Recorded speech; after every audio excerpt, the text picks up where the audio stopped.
Welcome back. It's the Jeremy Mills Podcast. Today, we have a very special guest. Before we get into it, if you're new, go back. We've done a ton of basketball interviews with men, women, even children. So go back, jeremymillspodcast.com. Support the show, like Simply Seattle. They hooked up Sonics hoodie. If you like gear like this, hit them up. Keep that part in there. That's why it's real here. There you go. It's a real podcast. And without further ado, if you haven't guessed it, my guest today, the legend, Kelsey Plum. You're laughing at the legend part, huh? Yeah, whatever. You're watching the Jeremy Mills Podcast on YouTube. Before we get into the show with Kelsey Plum, a word from our sponsors. Today's episode is brought to you in part by Triple Impact Coaching and their founder, Arvin Mosley Jr. Triple Impact Coaching is the area's leader in player and coaching development. Their mission is to educate, motivate, and inspire basketball coaches and basketball players around the world. If you're a coach looking to gain an edge over the competition, email Coach Mosley at triple-impactcoachinginfo@gmail.com to set up a clinic for your program. If you're a parent who has a player looking for camp over the Christmas break, Triple Impact Coaching has two to choose from, December 30th and 31st in Puyallup and January 2nd and 3rd in Issaquah. Check out triple-impactcoaching.org/calendar to learn more or register. Also, Simply Seattle, purveyors of unique and curated Seahawks and Supersonics, sweatshirts, hoodies, hats, jerseys, shorts, and more, like the 1967 Supersonics hoodie I'm rocking in this very interview. It's the best of the Pacific Northwest. Visit simplyseattle.com or visit one of their locations on First and Pine, Pier 54, or Pioneer Square. If you're new to the show, visit jeremymillspodcast.com and start watching interviews with the best of Seattle basketball. And now, the feature presentation, the Jeremy Mills Podcast, episode 153. Welcome to the Jeremy Mills Podcast. From the coach to the court, every story is real. Broadcast the podcast, Jeremy Mills. Shout out M3 Beats. I'm feeling myself. I'm feeling it. One thing that I read about you is you used to get told no a lot in life. Do you ever get told no now? All the time. Yeah. Especially from my mom.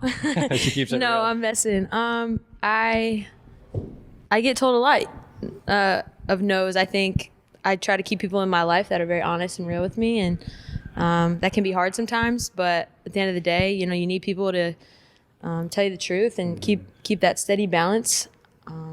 You know, I play in the WNBA, I play for Bill Laimbeer, and that man is definitely not afraid to say no. So, yeah, but I'm grateful, and it's all good.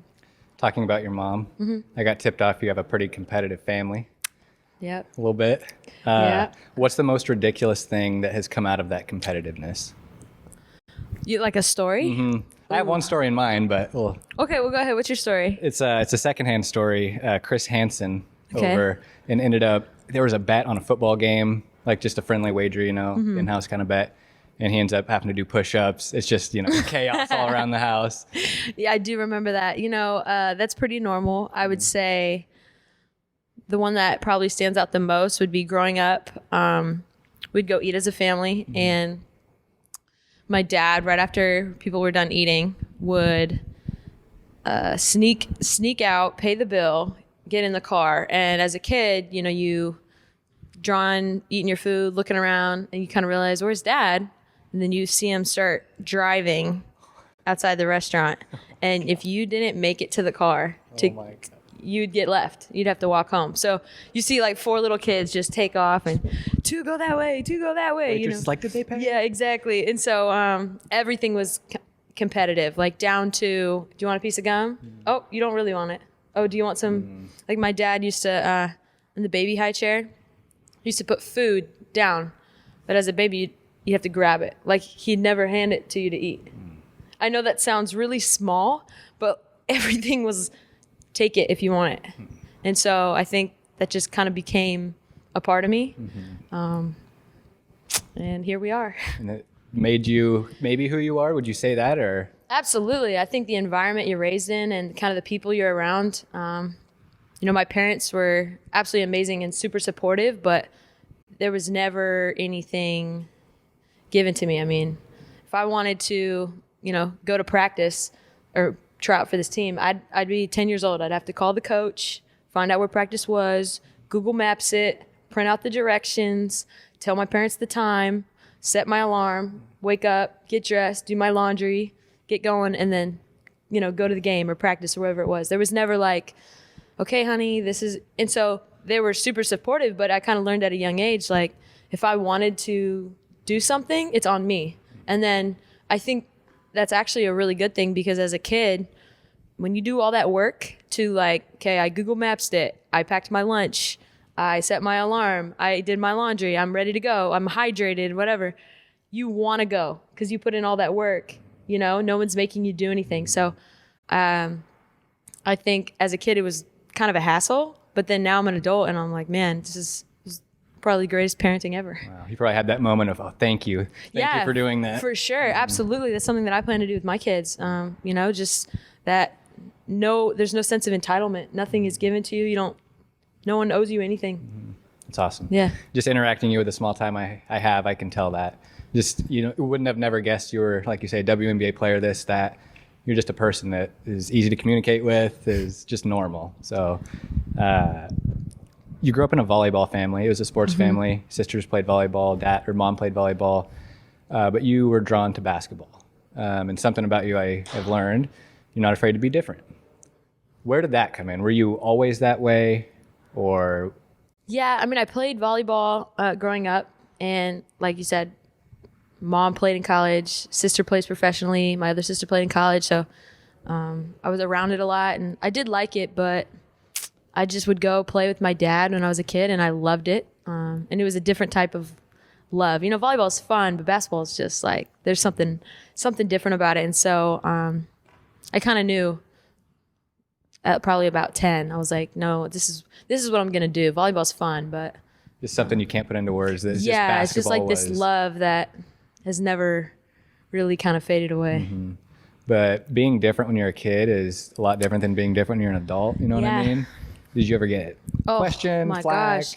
So when I grew up, I had a unibrow. Okay, I was pretty chubby. I had I was coordinated. I was decently athletic, but I wasn't anything, special. And then I got bullied a lot. I got made fun of a lot. And I think I always felt out of place in a sense. I'm actually dyslexic. I have some learning disabilities. So I was always just kind of felt that I didn't really belong. But when I played basketball, I felt really comfortable and like myself. And obviously you get a lot of confidence from that as a kid.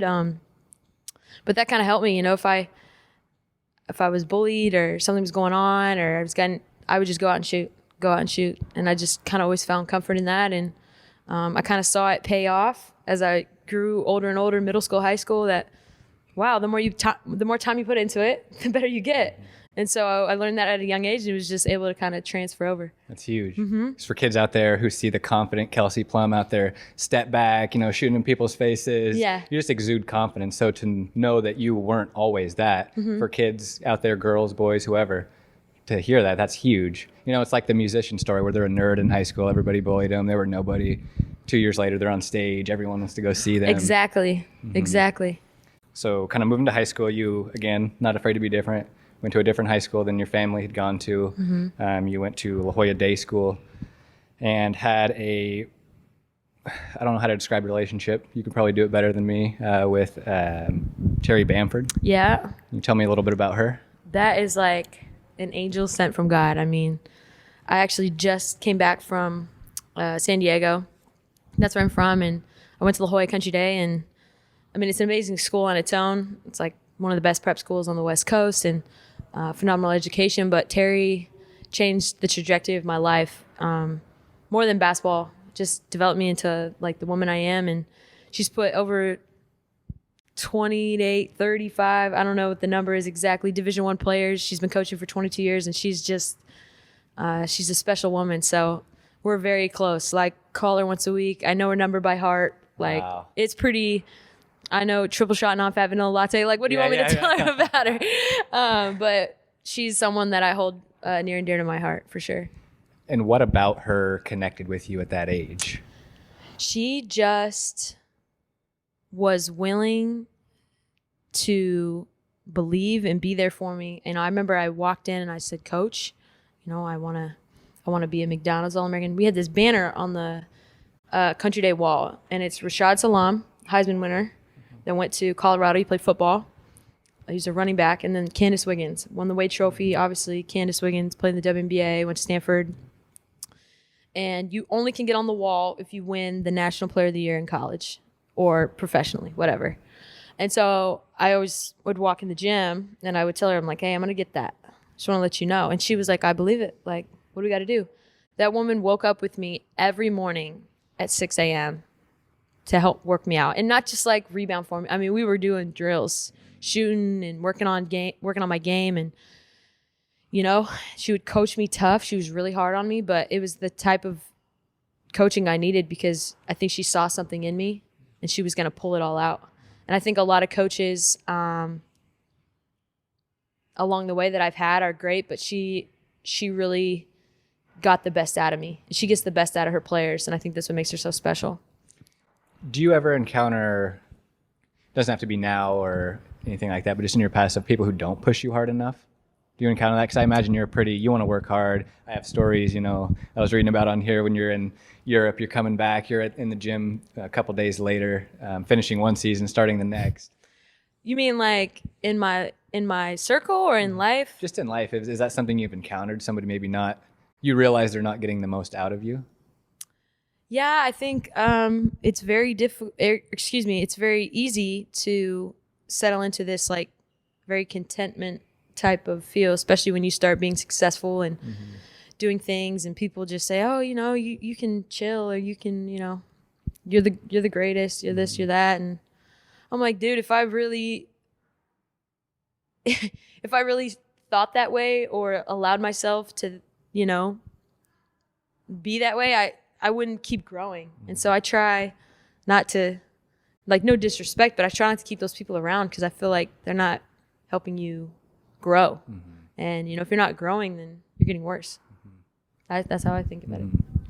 As a competitor, does losing feel worse than winning feels good? Oh, yeah, I'm pissed. We played like 6 games today. I lost 1, and we've lost it by 2 points. And should have won, and it was because I didn't shoot the ball well. So, yeah, I'll remember that all day today. Yeah. Absolutely.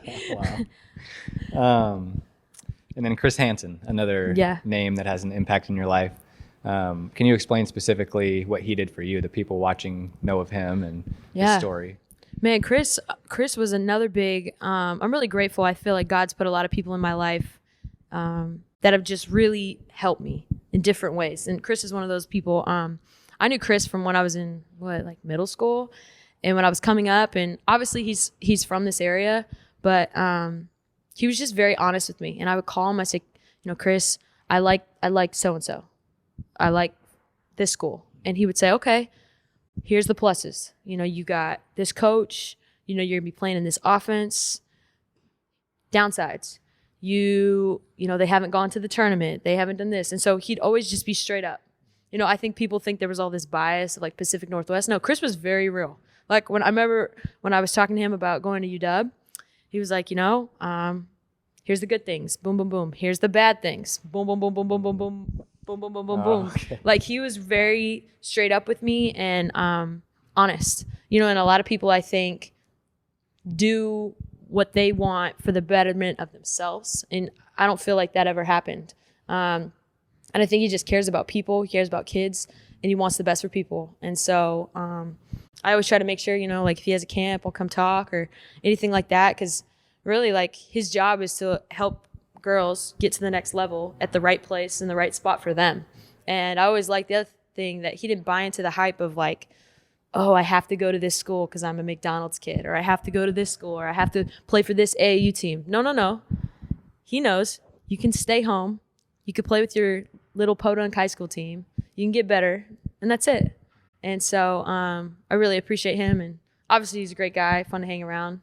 Talks a bunch of trash. Yeah, he does. Yeah. Just the impact I could tell he was having on the recruitment side of things, and telling the girls like, hey, this is what this means. You're not the number 1 recruit if this is happening. Exactly. Just because I know you're probably getting so many voices in your ear telling you this, telling you that, and it's confusing. You're 17, 18 years old at the time. Absolutely. And I think if I'm a kid, high school kid coming up, obviously, your parents have a say and they have their opinions. Your high school coach has an opinion. Your club coach has an opinion. Your friends have an opinion. Your boyfriend or girlfriend has an opinion. And Chris is someone that has been doing this for so long. He knows the coaches. He knows them as people. He knows what, other people have done in the past. That's a huge resource. Why don't you use that? And there's so many transfers and all this stuff. And that's someone that's just going to be straight up like, listen. And he'll also tell you, hey, if you're going to go here, you need to fix this. Like, I remember him telling me, if you're going to go here, you're going to have to deal with this and you're going to be prepared. And so, he's been great for me. Special person. The way he delivers the message too is part of it. Is just an easy guy. Salt, no sugar. Yeah. UW, we're here. Yep. Ultimately, what about that recruitment process led you here? You said it yourself. This isn't, you're put up in the banner school. This is an amazing school. My brother went here. You went here. We have all love for this school, but it's not. Yeah. I wanted to do something different. Like I was always, I'm not going to play volleyball. I'm going to play basketball. You know what? I'm not going to go to Poway High. I'm going to go 30 minutes away, sit in traffic every day to go to La Jolla Country Day. I just remember praying, God, direct my steps. Like, make it very clear where you want me to go. And throughout the process, I just think it just became significantly clear about the city, the university, who I was going to play with. Like, I think that's a huge part. Your teammates. That's who you spend all your time with. And then who I was going to play for. And I remember when Mike got the job, he just asked me, hey, I got the job, I said, if you're going to get it, I'll stay. And because I made a commitment to a university and I fell in love with this place and I come back and it's like, it's home. I'm from San Diego, but this is home. And the community here has been so loving and supportive. And, if you give them all you got, they'll give you all you got back. And I'm forever grateful for that. So the community, did you know about, I call it the community, the Seattle basketball community. I didn't Did you know about that before? Okay. No idea. And so I think as we started to win, it's really true. If you win, they'll come. And they did. And they came strong. And I think as it grew throughout the years, I started to realize that, wow, we have really something really special here. Just the impact you can make. And black, white, Mexican, man, woman, old, young, little boys, little girls, doesn't matter. Everyone loves basketball here, and they're going to come. And, man, it's very special. It's my favorite to run into an older person, 80, who's been coming here all the time. It's like, oh, yeah, I know Kelsey Plum, but I also know this name and that name. I'm like, you should have this podcast. I don't deserve this. Just take it. I alluded to it earlier. You were in Lithuania. And you had just won gold with the USA team. Yeah. And flew directly to Seattle. That was your freshman year, right? I was a senior in high school, and so I was going to start summer school here. Okay. You didn't have to do that. What made you, sacrifice going home, doing probably what any other person would have done, and you just sort of like, let's go. I want to go to work. I just did this huge goal, winning USA gold. Let's not take a break. Let's go. And this is a theme. There's another story like that too, from when you were playing professionally overseas. I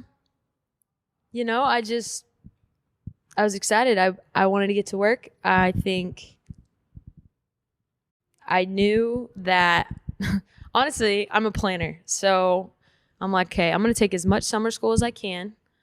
That way I can finish early my senior year so I could just focus on plan and then go straight to the league. So I never really had a backup plan. Wow. I know that that sounds terrible, but I just was all in on this plan is going to work and that's it. And so I kind of knew when I was 18, I was like, okay, I'm just going to try to take as many classes as I can so I could be done early and then I could just be out.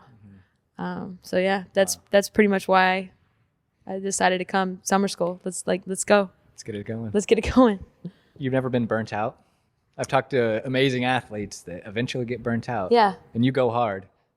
Yeah, I have been burnt out. I think actually pretty recently, this season, the WNBA was really hard for me. I think, yeah, I've been going nonstop since kind of my junior year, because we went to the Final Four, and then that summer I played USA basketball, and then we went to Australia for like the summer for our UW school.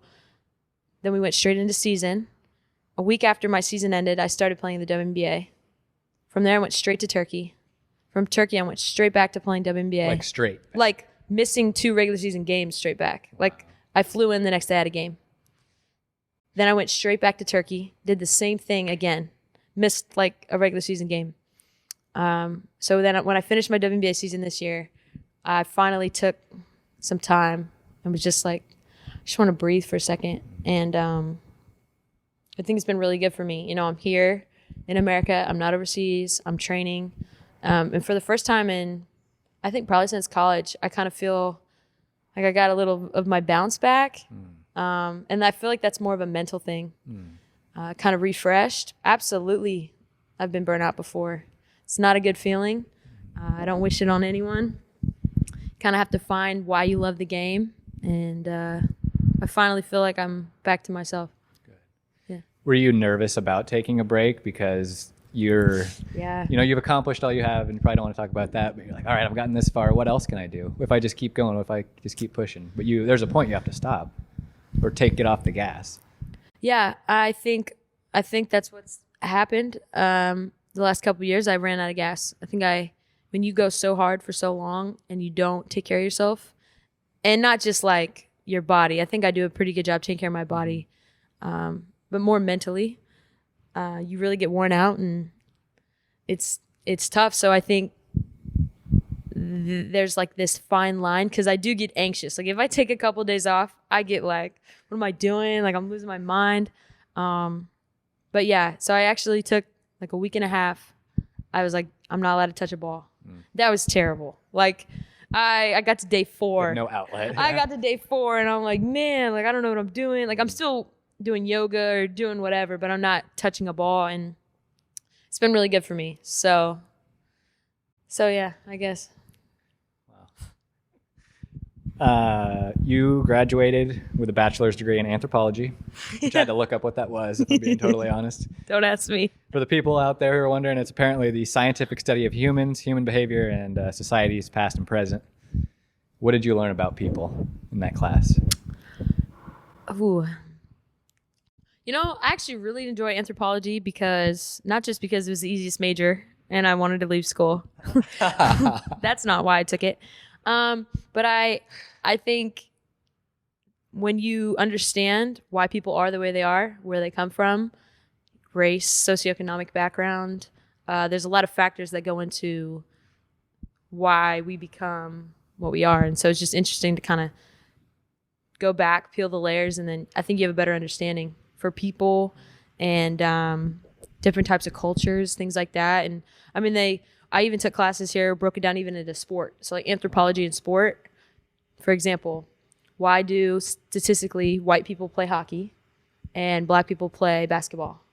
Well, let's see. Hockey, where are the ice rinks located? Great. How much are the fees? How much does it cost to travel? You know, all the gear, all the practice times. Okay, cool. Basketball, there's a park everywhere. A ball, everyone has a ball. Yeah, might just be one of anyone can play. Exactly. So it's kind of like this, goes back into like socioeconomics and different stuff like that. And I thought it was very interesting, and I learned a lot. And diet was something going into college and then going into the pro league, you had to adjust. Mm-hmm. Can you give me a little insight on that? Diet, yeah. It's actually funny now because people look at me like, oh my gosh, you're so skinny. I'm the same weight that I was in college, just like 12% less body fat. So it literally just has to do with eating clean. I think you have no idea that you're eating poorly as a kid growing up. You just think, whatever. You get to college and then you start to see, wow, like if I want to take myself and my game to the next level, I kind of have to change, make sacrifices. So I cut out different stuff along the way, but I started to get a lot stricter my junior, senior year. And I think that really, really helped me. So I cut out dairy, fried foods, processed foods, sugar. But I think even now as a pro, it's even more refined and different things like that. And so a lot more protein, different things like that. So it's a game changer. And it's kind of one of those things that when you see it for yourself, you see the results, you don't want to go back. But sometimes it takes people a chance to, kind of, let me see if this works. And you have to kind of stick with it. It's very hard to be very disciplined. Mm-hmm. Some I've heard you notice a lot more, like you'll stop eating carbs, you'll stop eating fried foods, and then you'll have it once and I'm dead. Yeah. I'm 100% dead. Yeah. Talking about your pro season, as we get through here and wrap things up. In your second season in WNBA, they relocated the team from San Antonio to Las Vegas. Mm-hmm. As a player, what was that like for you? I loved the location. Like, Vegas is close to Cali, and it's very easy to get to. No one wanted to visit me in San Antonio, but everyone wanted to visit me in Vegas. So I thought that was so funny. I think for me, the hardest part was coming back from Turkey. I missed training camp. So now I'm playing for a new coach, right? We have almost a completely different roster, completely new offense. And it's not like I had like an amazing rookie season. I was hurt and I was going through a lot of things, and I kind of got going at the end, but I really didn't prove myself. So here I am, unproven, late, new coach, new offense, and I'm a point guard. And as a pro, you don't really practice very often because you play so often. So training camp is kind of your chance to really show what you got, and didn't have that opportunity. So it was really hard for me because I'm trying to prove myself in games with not a ton of minutes, and I don't know the offense. I'm like watching film, learning the playbook as I go. As a point guard, if you don't know the plays, you don't know where everyone else is supposed to go, you're in trouble. Yeah. You're in trouble. And so it's hard for me. So I finally think I broke through towards the end again. But man, that's what the public doesn't see. They just see, oh, what's wrong with you? Yeah, why aren't you number one? Yeah, why aren't you playing well? There's a lot more stuff. There's a lot more complicated to that. You know what I mean? So whether it is opportunity or, like you said, the things that people would never realize. Exactly. Was your confidence ever shaken? Were you ever like, oh man, am I? 100%. Because now I'm thinking, it's not going well. I've always been identified as the scorer, which is what I was kind of built to do in the system I played for at Washington. The coach I played for, we're running dribble drive, which is like catered to my skill set. And then here I come into the league, and now I'm playing for a different coach, and I'm playing with back to the basket post players. I played with Jontay, which was kind of like a face up, 5. I mean, she would play back to the basket, but not the way the WNBA, Asia Wilson, Liz Cambage, they do. So I'm like learning this, and then I'm trying to learn, and we play 3 out, 2 in, and it's so different. And yeah, for sure. I think towards the end this year, I've gotten it back, but man, it's really difficult. You have to like have this strong belief in yourself, because the way social media is, the way our society is built, man, it's you suck, you're trash, you're this, you're that. And if you let that get to you, gosh, it's a scary road. Is it also not letting the praise get to you? Yes. Great point. I think I didn't realize how much I leaned on the praise till I didn't get any. And then I saw like this collapse in like my confidence and my self-esteem. And for so long, everything went so right. I just thought that was the way it was until it didn't go right. And I was shook. And I felt like less of a person. And that's such a sad concept, because it's like, just because I'm not playing the best basketball, does that mean I'm less of? No. But I think when, as an athlete, and your identity is built on, how I play is like how good I am as a person, it's scary. So I didn't know I had a problem until I got to the league. But it's, honestly, I wouldn't change any of it, because it's really helped me grow my character and kind of look in the mirror. I don't think I would have ever done that if it was just an easy transition. And then I would have been in trouble later in life. So I'd rather, figure it out now than later, right? Yeah, that's great perspective. And it just shows no matter how good you are or how, people look at you in this way, you're still struggling. You're still a person. You still have confidence issues sometimes. A lot of issues here. Yeah. I want to ask about Coach Laimbeer. Okay. What is it like playing for him? As a player, the people know what he was like, just an absolute legend with the Pistons. As a coach, is he similar? Okay. He's smart as hell. He is very straight up to the point where you got to have really thick skin. You either can play for him or you can't. And I think you have to take what he says and not how he says it. It's not personal, and just do your job. I respect that he allows you, if you do your job and do what he wants, you're good. Now, if you are not doing what he wants, you're going to be in the doghouse. So I think it took me a while to figure that out because I didn't really have a roadmap, and I don't know. But I feel very confident now.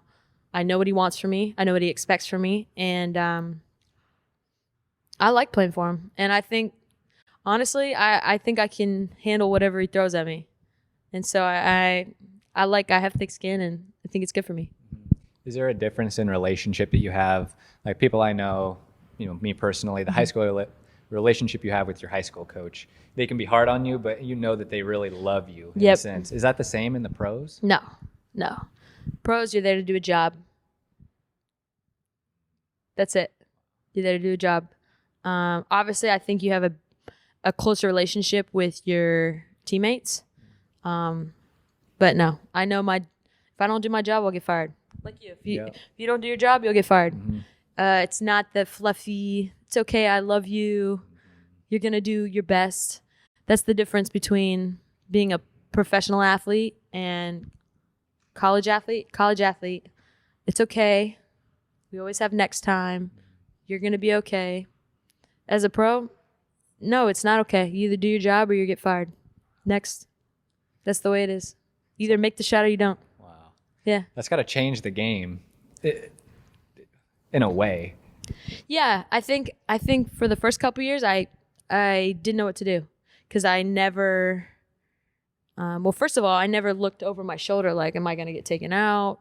Was that the wrong decision? It was always like, we're going to ride or die with you.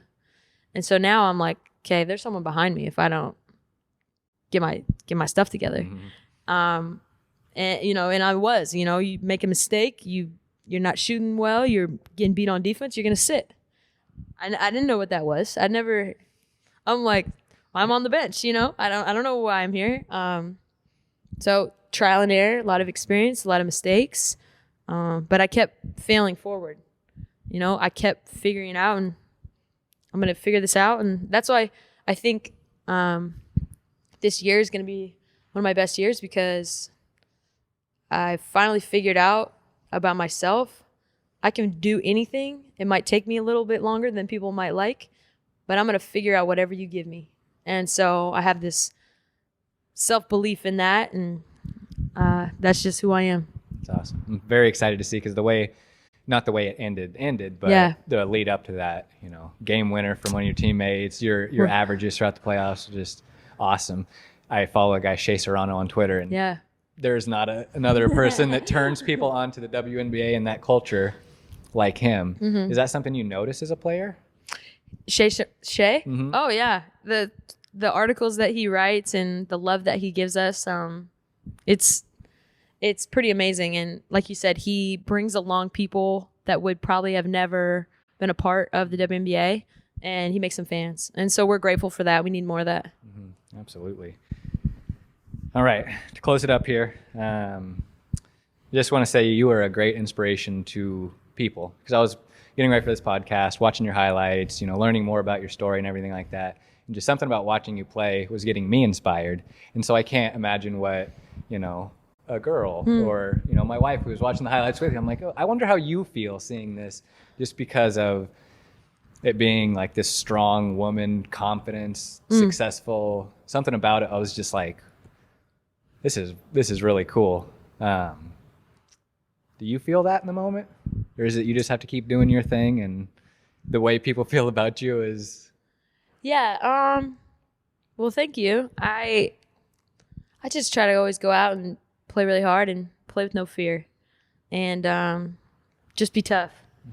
So I think I've taken for granted that that's something that is like a gift to be able to give people, be a light, and let people know that you really can do it if you're willing to go after it. And people ask me all the time, like, why do you think people are so drawn to you?